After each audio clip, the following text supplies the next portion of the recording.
जटाधरं पाण्डुरङ्गं शूलहस्तं कृपानिधिं सर्वरोगहरं देवं दत्तात्रेयमहं भजे।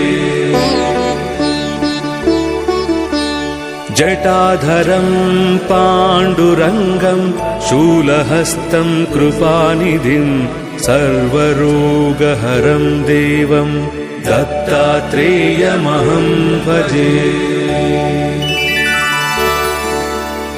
जगदुत्पत्तिकर्त्रे च स्थितिसंहारहेतवे भवनाशविमुक्ताय